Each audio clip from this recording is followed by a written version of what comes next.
하나님 아버지 감사합니다. 우리의 삶을 하나님께 올려드립니다. 늘 주님을 따라 살아갈 수 있게 하시고 신실하고 거룩하게 주님의 길을 걸어갈 수 있는 사랑하는 모든 성도님들 되게 하여 주시옵소서. 오늘 함께 예배하는 가운데 하나님께서 영광 받으시고 또 이 시간 하나님의 임재가 충만한 시간 되게 하여 주옵소서. 말씀을 나누고 함께 기도할 때에 하나님께서 임재하시사 우리의 심령 가운데 하나님의 역사를 행하여 주시옵소서. 감사드립니다. 우리 주 예수 그리스도의 이름으로 기도합니다. 아멘. 성경 말씀 보겠습니다. 열왕기상 16장 29절에서 17장 7절까지 말씀입니다. 열왕기상 16장 29절에서 17장 7절까지 말씀입니다.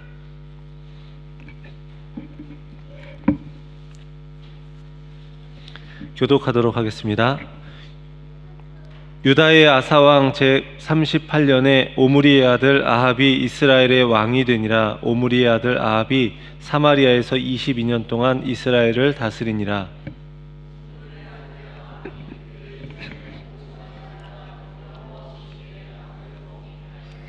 느밧의 아들 여로보암의 죄를 따라 행하는 것을 오히려 가볍게 여기며 시돈 사람의 왕 엣바알의 딸 이세벨을 아내로 삼고 가서 바알을 섬겨 예배하고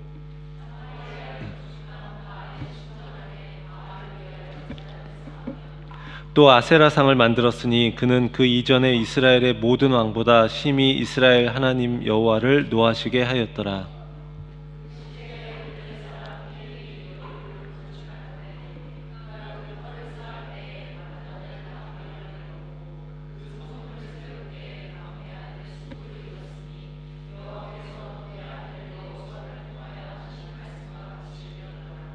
길르앗에 우거하는 자 중에 디셉 사람 엘리야가 아합에게 말하되 내가 섬기는 이스라엘의 하나님 여호와께서 살아계심을 두고 맹세하노니 내 말이 없으면 수년 동안 비도 이슬도 있지 아니하리라 하니라. 너는 여기서 떠나 동쪽으로 가서 요단 앞 그릿 시냇가에 숨고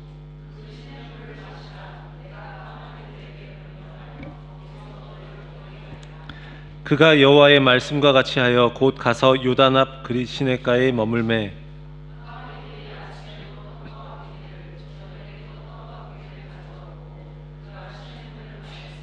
함께 읽겠습니다. 땅에 비가 내리지 아니하므로 얼마 후에 그 시내가 마르니라. 아멘. 오늘도 예배 가운데 오신 모든 분들에게 하나님께서 은혜 주시기 원합니다. 어렸을 때 이렇게 삼국지를 참 재미있게 보았던 기억이 납니다.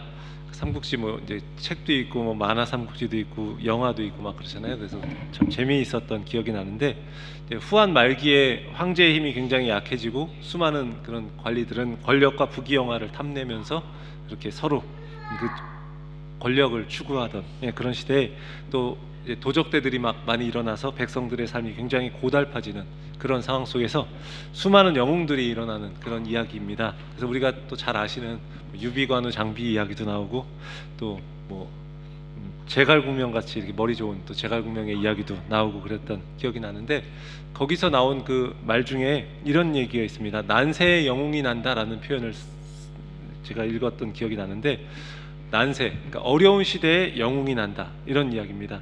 근데 우리나라도 좀 그렇지 않습니까? 서울에 살 때 좀 광화문하고 가까운 곳에 살아서 자주 가볼 기회가 있었습니다. 그런데 그 지하철 광화문역 앞에 이렇게 동상이 있어요. 우리나라 역사상 가장 훌륭한 군주였던 세종대왕의 동상과 함께 임진왜란 때 나라를 구했던 이순신 장군의 동상이 있었습니다. 근데 만약 임진왜란이 없었더라면 이순신 장군의 이름이 우리에게 지금 알려져 있을까 생각해 보면 그렇지 않았을지도 모르겠다 하는 생각이 좀 듭니다.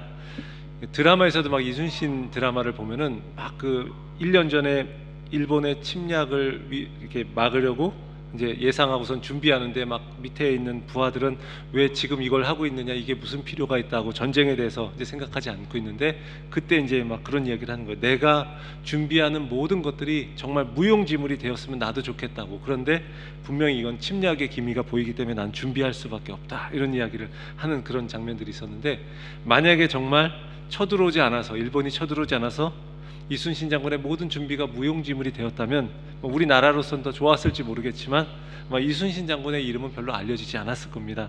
이렇게 이 난세의 영웅이 난다라는 것, 어쩌면 그 어려운 시대에 그 숨어있던 인재들이 많이 드러나는 것을 잘 보여주는 그런 이야기입니다. 그런데 이것을 신앙의 눈으로 우리가 생각해 보면 어둠의 시대에 하나님의 사람이 난다, 이렇게 또 생각해 볼 수 있습니다. 난세가 영웅을 만들어낸다라기보다 어둠의 시대에 하나님의 일하시는 방법은 하나님의 사람을 세우시는 것을 통해서 하나님은 일하신다는 겁니다. 이 칠흑 같은 영적인 어둠 속에서도 그 시대의 빛을 밝혀줄 신실한 하나님의 사람, 그 사람을 하나님이여 찾으시고, 그리고 그 사람을 통해서 하나님은 그 일을 이루어 가시는 것입니다. 오늘 본문을 통해서 처음 등장하게 되는 엘리야의 이야기가 그것을 잘 보여줍니다. 솔로몬 이후에 왕국이 둘로 나뉘어집니다. 남왕국 유다와 북왕국 이스라엘이 나뉘어지게 됩니다. 그리고 이후에 열왕기서는 계속해서 두 왕국의 이야기가 교차하면서 진행이 됩니다. 두 왕국의 왕들에 대해서 평가가 이렇게 있는데, 남왕국 유다는 그래도 좀 긍정적인 평가를 받는 왕들이 조금 있기는 했어요. 그러니까 우리가 잘 아시는 그 히스기야 왕이라든지 뭐 요시야 왕이라든지, 그리고 앞에서 보았던 아사 왕이라든지. 그런데 북이스라엘은 전부 다 하나님 보시기에 합당하지 않은 그런 왕들이었어요. 부정적인 평가를 받는 왕들이었습니다. 하나님의 뜻에 따라 행했는가 그렇지 않은가에 따라서 그 평가가 갈려지는 것입니다. 그런데 북왕국 이스라엘의 시대에서 영적으로 가장 어두웠던 시기가 있는데, 바로 오늘 본문에 나오는 아합 왕 때의 이야기입니다. 그 시대가 얼마나 어둠의 시대였는지 우리가 살펴볼 수 있는 내용들이 있습니다. 아합의 아버지 오므리에 대한 평가가 이렇습니다. 16장 25절을 보면요, 이렇습니다. 오므리가 여호와 보시기에 악을 행하되 그 전에 모든 사람보다 더욱 악하게 행하여. 그러니까 오므리라고 하는 그 왕이 하나님 보시기에 악을 행했는데 이전에 모든 사람보다 더 악하게 했다라는 거예요. 죄악의 수준이 이전과 차원이 달라졌습니다. 그런데 아합은 그 아버지보다 한 수 위였습니다. 30절 31절을 보면 오므리의 아들 아합이 그의 이전의 모든 사람보다 여호와 보시기에 악을 더욱 행하여 느밧의 아들 여로보암의 죄를 따라 행하는 것을 오히려 가볍게 여기며 시돈 사람의 왕 엣바알의 딸 이세벨을 아내로 삼고 가서 바알을 섬겨 예배하고. 죄악을 저지르는데 계속해서 기록을 깨는 거예요. 계속 아버지 오므리가 이전 모든 사람보다 더 악을 행하여서 기록을 세웠는데 그 아합이 그 아버지의 기록을 깨고 있는 겁니다. 그는 여로보암의 죄를 따라 행하는 걸 오히려 가볍게 여겼다라고 이야기해요. 여로보암, 북이스라엘의 첫 번째 왕이었던 여로보암이 큰 죄를 지었는데 북이스라엘의 우상의 제단을 만들고 금송아지를 세웠어요. 왜 그러냐면 북이스라엘의 10개 지파가 이제 절기 때마다 성전이 있는 남유다 쪽으로 가서 그렇게 이제 제사를 지내러 가니까 백성들의 마음이 돌아서게 될까봐 마음이 두려웠던 것입니다. 그래서 백성들의 마음을 살피는 게 물론 왕의 역할이긴 하지만, 그가 하나님이 자기를 세우겠다고 말씀하신 것을 그냥 생각하지 않고 두려운 마음에 그 북이스라엘 지역에 우리 지역에 제단을 세우자, 금송아지도 세우자, 이렇게 해서 여기서 제사를 지내게 하는 것입니다. 마치 이스라엘 백성들이 광야에서 모세가 하나님을 만나기 위해 시내산에 올라갔을 때 그때 그 불안한 마음에 금송아지를 만들었던 것과 같습니다. 이것을 보고 모세가 율법의 돌판을 던져서 깨뜨리고 자신을 생명책에서 지워달라 그렇게 말씀 하나님께 하면서 용서해달라고 해서 회개하면서 기도해서 그렇게 이제 하나님이 용서해 주시잖아요. 또 많은 사람들이 죽었고요. 그런 고통을 겪으면서 금송아지 우상을 이제 몰아냈는데 여로보암 때 공식적으로 그걸 인정하는 일이 생긴 거예요. 그러니까 여로보암은 큰 죄를 저질렀던 거죠. 근데 오므리 왕 때는 더 심해졌고 아합 때에 와서는 오히려 여로보암의 시대가 가벼워질 정도였다라는 겁니다. 그러니까 죄악의 정도가 훨씬 더 심해지고 있는 거예요. 우리도 예전에 저희도 이제 예전에 보면 학교 다닐 때 보면 선생님들하고 관계해서 선생님들 하면 우리 막 그림자도 밟지 않는다 뭐 이런 이야기 많이 했습니다. 그래서 선생님들이 혼내면 오히려 부모님들이 오히려 그 아이를 더 혼내는. 왜냐하면 선생님한테 혼나고 오면 네가 뭘 잘못했길래 선생님한테 혼나고 하면서 더 혼나고 이제 그러는 거예요. 근데 요새는 완전히 시대가 달라졌어요. 아이들이 막 이제 교권이 완전 추락해서 한국에서 보면은 이제 막 선생님들이 막 얼마 전에 이제 막 극단적인 선택을 하고 이런 일들이 있었는데 막 자녀들을 너무 사랑하는 나머지 이 부모님이 계속해서 힘들게 하고 한 나머지 뭐 목숨을 끊기도 하고, 그리고 막 학생들이 이제 그 교권이 완전히 추락해서 막 선생님들에게 선생님이 그냥 선생님이 아닌 거예요.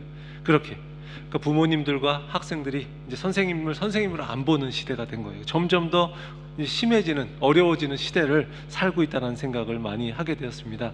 근데 이제 그건 우리의 시대는 그런데 이 시대는 더 했다는 거예요. 오므리 왕 때 더 죄악이 심해지고 아합 왕 때 더 심해지고, 이 아합이 시돈왕 엣바알의 딸 이세벨을 아내로 삼았다. 엣바알은요 바알과 함께라는 뜻을 가진 바알 종교의 제사장을 의미하는 거예요. 그러니까 그의 딸 이세벨을 아내로 삼고 바알을 섬겨서 예배했다라는 거예요. 이 아합 왕이 자발적으로 바알을 숭배하는 그런 모습을 보이고 있습니다. 왜냐하면 이 시돈과 두로 지역은 오늘날 레바논 지역인데 거기 항구가 있고, 그래서 무역이 발달해서 경제적 부를 얻기 위해서 이제 이 이세벨과 정략 결혼을 하는 거죠. 그런데 이 하나님의 신앙을 이제 버리는 것입니다. 이세벨이 혼자 결혼해서 혼자 들어오는 게 아니라, 이스라엘로 혼자 들어오는 게 아니라 자신이 섬기던 이 바알 신앙을 함께 가지고 들어오는 거예요. 하나님이 다스린 나라인 이스라엘의 세속적인 욕망이 들어오면서, 바알 신앙이 들어오면서 그 당시에 이 분위기가 완전히 바뀌게 되는 것입니다. 오늘 본문의 16장 34절을 보면요, 오늘 본문에서 갑자기 여리고를 건축한 이야기가 나와요. 그 시대에 베델 사람 히엘이 여리고를 건축하였는데 그가 그 터를 쌓을 때에 맏아들 아비람을 잃었고 그 성문을 세울 때 막내 아들 수굽을 잃었으니 여호와께서 눈의 아들 여호수아를 통하여 하신 말씀과 같이 되었더라. 갑자기 이게 왜 나올까요? 이게 여호수아 6장 26절의 말씀이 이제 성취된 걸 보여주는 겁니다. 이전에 여호수아가 이스라엘 백성들을 이끌고 가나안 땅에 들어갑니다. 그리고 여리고성을 정복하고 나서 마지막에 이런 말을 합니다. 이제 여리고성을 정복한 다음에 한 이야기, 여호수아 6장 26절의 말씀을 우리 함께 보도록 하겠습니다. 같이 한번 읽어보겠습니다. 여호수아가 그때에 맹세하게 하여 이르되 누구든지 일어나서 이 여리고성을 건축하는 자는 여호와 앞에서 저주를 받을 것이라. 그 기초를 쌓을 때에 그의 맏아들을 잃을 것이요 그 문을 세울 때에 그의 막내 아들을 잃으리라 하였더라. 하나님이 한 600년 전쯤에 여호수아를 통해서 가나안 땅의 여리고성을 정복하게 하고 무너뜨리시고 나서 여호수아를 통해서 하신 말씀이에요. 이 때문에 하나님께서 저주하신 이 성을 다시 사람들이 세우려고 하지 않았습니다. 여리고성을 다시 세우는 자는 맏아들을 잃고 또 그 다음에 막내 아들을 잃는다. 즉 맏아들과 막내 아들은요 모두 잃는다는 거예요. 한마디로 이야기하면 하나님께서 여리고성을 다시 세운다는 것을 이렇게 자신에 대한 도전으로 받아들이신다는 이야기입니다. 그래서 600년 동안 이제 아무도 그 성을 다시 세우려고 하지 않았습니다. 무슨 이야기입니까? 하나님에 대한 두려움이 있었다는 것입니다. 그동안 북이스라엘이 범죄하기도 하고 하나님의 뜻을 어겨도 감히 그렇게 하지 못했었는데 이 아합의 시대에 와서는 그런 두려움마저 사라진 거예요. 그러니까 그 백성조차도, 왕도 그러한데 그 백성도 윗물이 맑아야 아랫물이 맑다고, 그렇게 윗물이 하나님을 따르지 않으니까 당연히 이 아래에서 백성들도 똑같은 분위기가 된 거예요. 그래서 하나님의 말씀을 그냥 우습게 여기는 것입니다. 그래서 이런 이 시대가 얼마나 죄악된 어둠의 시대인지를 단적으로 보여주는 그 구절인 거예요. 이 히엘이라는 사람도 대단한 게 하나님의 말씀을 거역해서 터를 쌓을 때 맏아들을 잃었다면 거기서 멈춰야 되잖아요. 그런데 그렇게 하지 않고 막내 아들이 죽어나갈 때까지 그 고집을 꺾지 않고 있습니다. 이게 한 사람의 문제라기보다 그 당시의 시대의 모습을 보여주고 있는 거예요. 죄를 짓는데 돌이키지 않고 있습니다. 이 아합의 시대는 그런 시대였다라는 것을 보여주는 것입니다. 우리가 살다가 죄를 지을 수 있습니다. 그럴 때 우리는 어떻게 합니까? 하나님께로 돌이켜야 하는 거예요. 그런데 이 사람들은 그렇게 하지 않는 거예요. 문제는 죄 가운데 깊이 빠진 사람들은요, 그 특징이 하나님이 계속해서 깨닫도록 사인을 주시는데 돌이키지 않는 것입니다.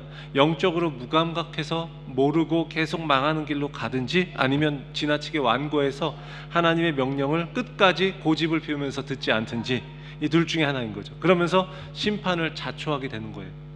이렇게 아합의 시대는 이런 깊은 어둠의 시대였습니다. 영적인 어둠의 시대, 바알 신앙에 의해서 모든 것이 삼켜진 상태, 풍요와 안정이라고 하는 우상을, 그렇게 우상이 지배하던 그런 시대, 하나님의 명령에 두려움조차 사라졌던 그 시대, 죄악을 저지르는 데 있어서 아주 담대해진 이 시대, 답이 없어 보일 만큼 어두운 시대입니다.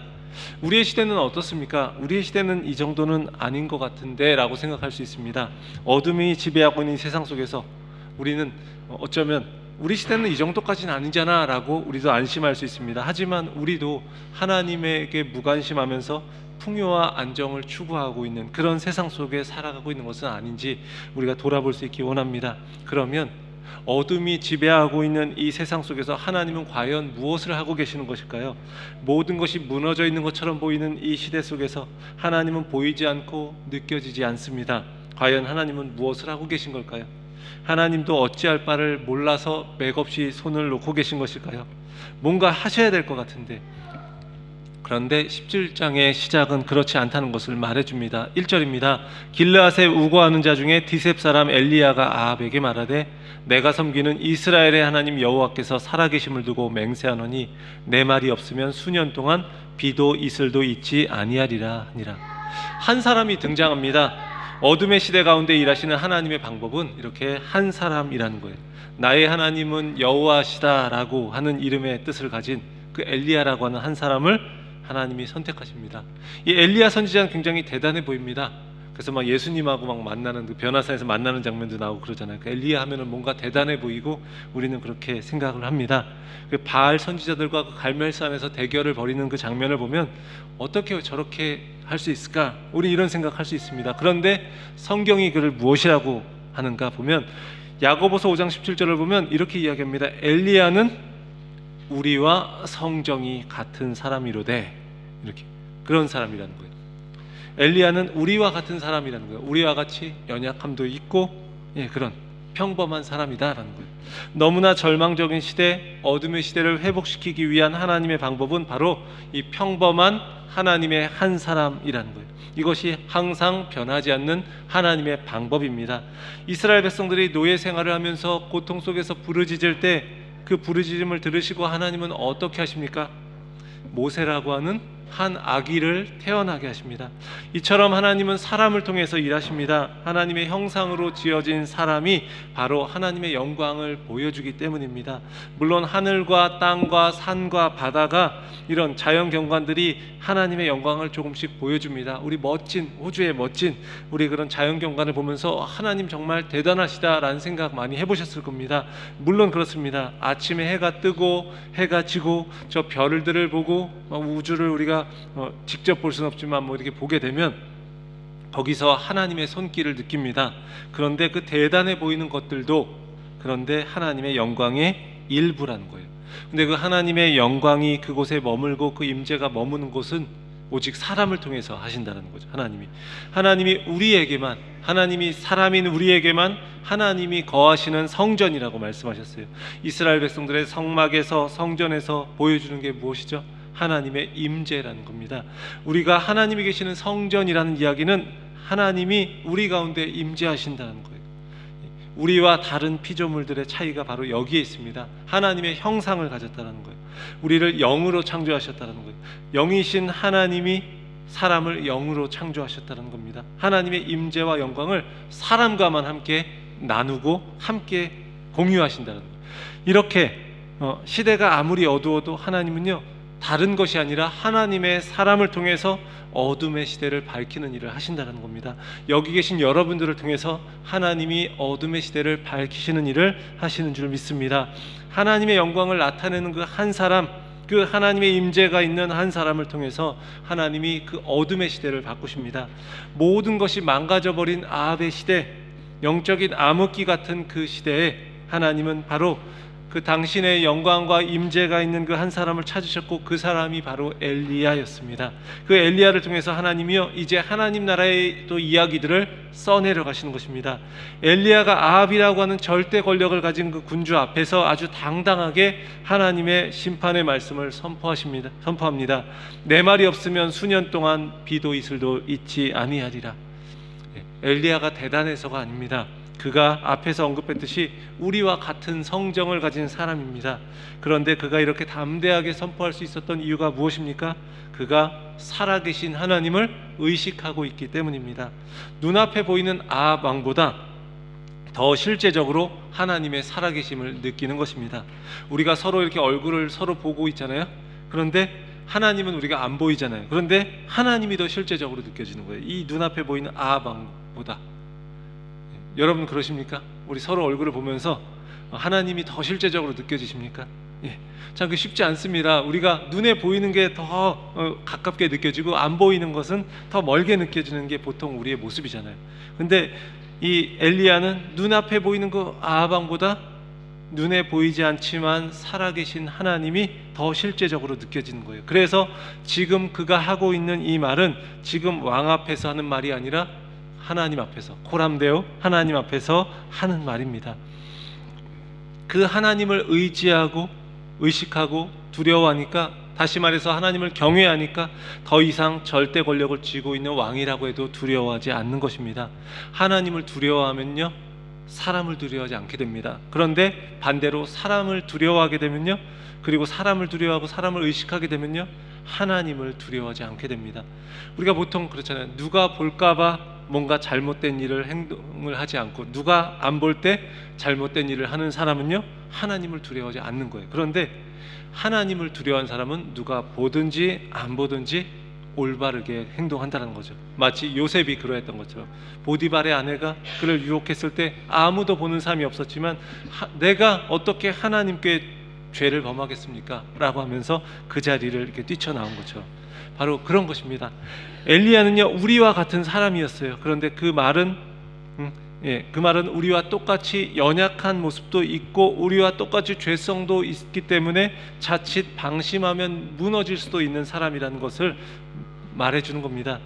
아마도 이 시대의 영적인 어둠 속에서 그가 하나님의 사람으로 준비되기까지 그는 끊임없이 하나님의 임재를 의식하면서 치열한 영적인 싸움을 계속해서 싸웠을 것입니다. 열왕기상 17장에서 갑자기 엘리야가 등장하는 것 같지만 그는요, 보이지 않는, 이 성경 지면에서는 보이지 않지만 그는 매일매일 하나님과 동행하면서 하나님을 의식하고 삶의 크고 작은 일들 속에서 하나님을 발견했을 것입니다. 이러한 시간들이 쌓이고 쌓여서 결국 때가 되었을 때 그는 하나님의 사람으로서 어두운 시대를 구원할 하나님의 도구로 쓰임받기 위해 이 역사의 무대에 등장하게 된 것입니다. 악한 절대 권력자 앞에서도 그는 결코 두려워하지 않고 하나님의 심판의 말씀을 아주 담대하게 선포할 수 있었던 것입니다. 그런데 좀 의아한 게 있습니다. 엘리야가 지금 하나님의 말씀을 담대하게 선포할 정도로 그는 굉장히 열정이 충만한데, 이제 하나님이 그에게 엄청난 일을 맡기시고 엄청난 일을 하게 하시면 참 좋을 텐데 그렇게 하지 않으시는 거예요. 오늘 본문을 보면 하나님이 그에게 그린 시냇가에 가서 숨게 하셨다라고 이야기합니다. 그리고 그를 까마귀를 통해서 먹이시고 있어요. 무엇을 의미합니까? 가뭄으로 인한 이 심판, 이것이 하나님의 말씀의 거역에 대한 심판이라는 거예요.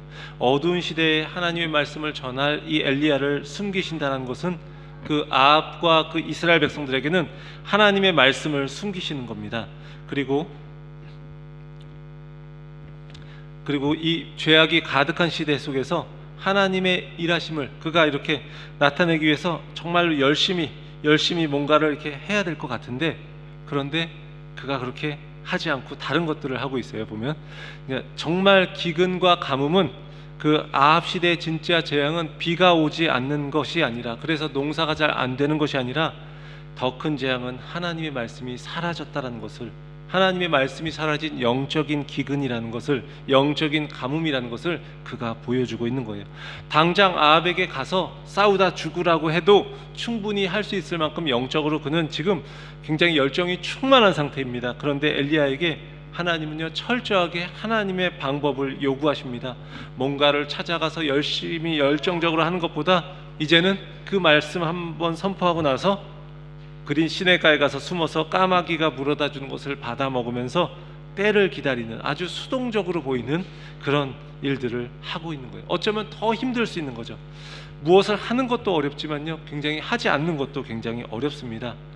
우리 직장에서 가끔 이제 그런 경우들 보게 되는 것 같아요. 뭔가 누군가를 내보내려고 할 때 뭐 사표를 당장 써 이렇게 얘기하지 않고 일을 막 빼는 거예요. 일을 안 주고, 일을 안 주는 거예요. 그냥 그러면서 그냥 허드렛 일만 주고 그 위치에 걸맞지 않은 일들을 주면서 그냥 아무것도 시키지 않는, 그러면 그게 그 사람이 정말 우리 흔한 표현으로 미친다라고 해요. 미친다. 그러다 보면 이제 자기가 스스로 이제 그만두고 하는 일들이 있는 거죠. 이렇게 뭔가를 하는 것도 굉장히 어려운 일일 수 있지만 하지 않는 건 그 이상으로 어려울 때가 있습니다.